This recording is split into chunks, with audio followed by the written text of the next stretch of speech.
52 lakh rupees. Not for fraud. Not for undeclared income. For a fixed deposit one man opened, then simply forgot he had. Tonight, 5 files sit open in the ledger. And the odds are, one of them already has your name half written into it. None of what follows needs black money or bad intentions. FEMA, the Foreign Exchange Management Act, never asks why you moved a rupee. It only asks whether you moved it the right way. And this applies the moment you cross the line into non-resident status, citizen, PIO, or OCI. It makes no difference to the ledger. 5 categories account for almost every FEMA file opened against an NRI. Tonight, we open all 5. Entry 1. Call him Vikram. Vikram left for a logistics job in Rotterdam. His resident savings account back home had been open since his college years, so it simply stayed open. His rent, his family's monthly expenses, his SIP redemptions, all of it kept flowing through that same account, exactly as it always had. Nothing broke. Nothing looked wrong. But under FEMA, the moment your residential status changes, that account is no longer legally yours to operate as a resident. It must convert to an NRO account. Foreign income has its own separate lane, an NRI or FCNR account. Vikram never made that switch. For 6 years, his Rotterdam salary, quietly remitted home for his parents and his investments, landed straight into an account that, on paper, he was no longer entitled to hold. In our illustration, that is close to 1 crore 10 lakh rupees in transfers. Clean money. Fully taxed. Every single credit still a technical contravention.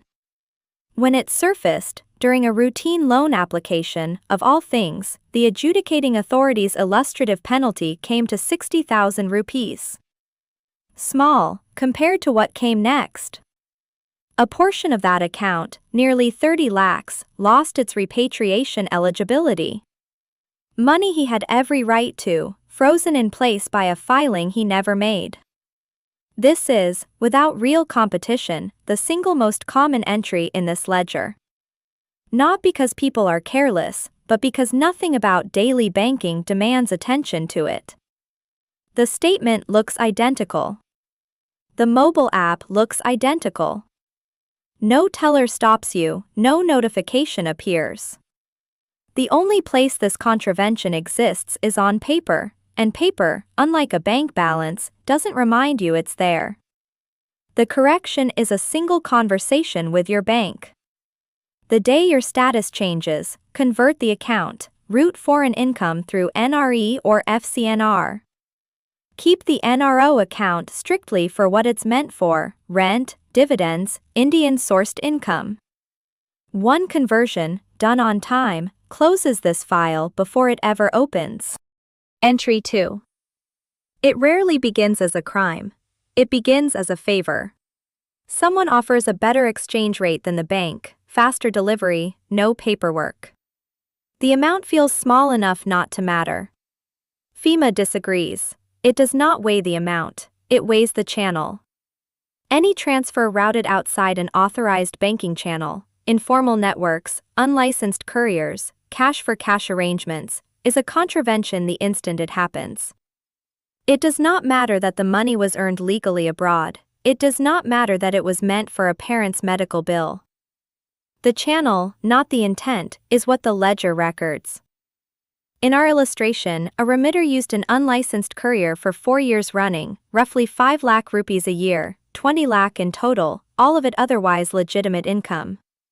When the network was investigated and his transfers surfaced inside it, the illustrative penalty came to 15 lakh rupees, with a further 7 lakh confiscated in process. 22 lakh lost, against 20 lakh moved. These networks rarely stay hidden for long. The moment one client's transfers are traced, every other remitter who ever used that same courier surfaces alongside them, all at once, regardless of how careful any single transfer looked at the time. A shared channel means a shared exposure. Salary slips do not help here. Tax returns do not help here. The only defense FEMA recognizes is the receipt from an authorized dealer bank. Whatever rate advantage an informal channel offers, treat the difference as the price of insurance you were never given the option to decline. Entry 3, and this is where good instincts do the most damage. FEMA is direct about this. An NRI cannot purchase agricultural land, plantation land, or a farmhouse in India. Inheriting such land is permitted, purchasing it is not, two different rules. And the gap between them is where people fall. Often, the push comes from home, not from the NRI at all, a relative convinced the land is a sound investment, a broker who never asks about residency status, a family assumption that if the land can pass down to you, surely you can also put money into it. None of that changes the rule. The moment the purchase is in an NRI's name, the two categories collide. In our illustration, an NRI sees a stretch of farmland near a highway project under construction. 25 lakh rupees today, with real appreciation ahead once the road opens. He buys it. Years pass. Diwali visits, nothing disturbed, the land quietly appreciating exactly as predicted. Then, at the point of sale, the transaction is reviewed, and the purchase itself is the violation, independent of anything that happened afterward. Illustrative penalty, 41 lakh rupees. More than the land itself ever cost. What makes this category dangerous is time. Land records do not expire. A purchase from a decade ago is exactly as examinable today as the day it happened, and most people only discover the problem when they try to sell, by which point there is no room left to negotiate. The fix has to happen before the purchase, not after. Confirm the classification of any property before you discuss price. Agricultural, plantation, or farmhouse, inherited only, never bought. And note, this restriction cannot be worked around through a gift either. Family cannot gift such land to an NRI any more than they can sell it to one. The one exception is land you already held before your status changed. Entry 4. And this is the file that opened tonight's ledger. FCNR deposits are, on paper, close to ideal. Foreign currency denominated, no exchange rate risk, tax-free interest for as long as you remain a non-resident. It is precisely this good design that creates the risk. An account that requires no attention at all while everything is compliant gives you no signal whatsoever the moment it stops being compliant. The trouble starts the day that stops being true. The day your residency status changes, or the deposit simply matures and nobody instructs the bank on what happens next. In our illustration, a depositor returned to India permanently but never converted or closed an old FCNR account. It sat exactly as it was, for 24 years. When it finally came under review, the illustrative penalty exceeded 50 lakh rupees. FEMA permits penalties of up to 3 times the sum involved in a contravention.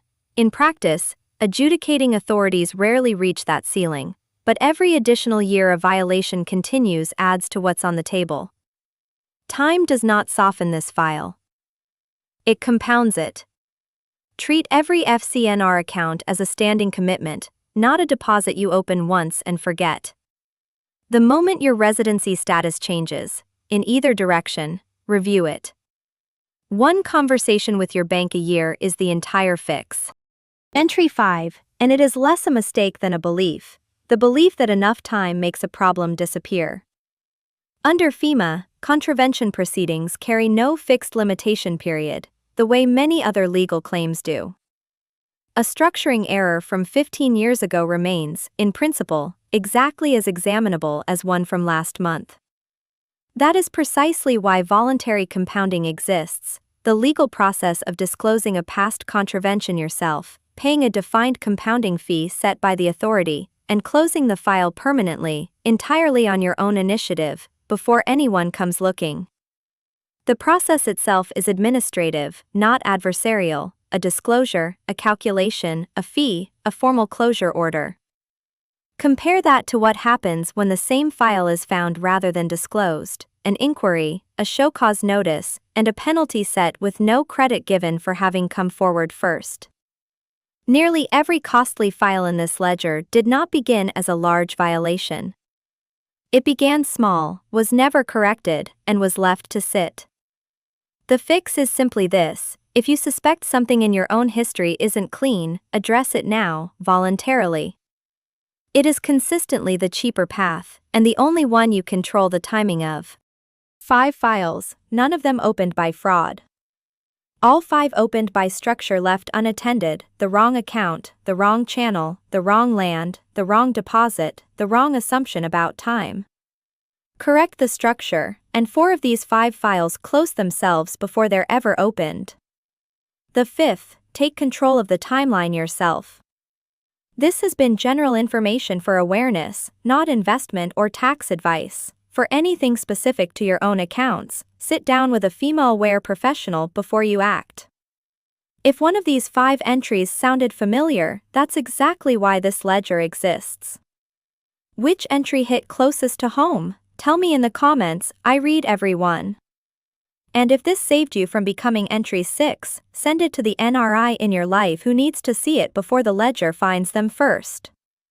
If this is the first file of ours you've opened, subscribe to the ledger. A new file gets opened every week, and the earlier entries are waiting for you on the channel.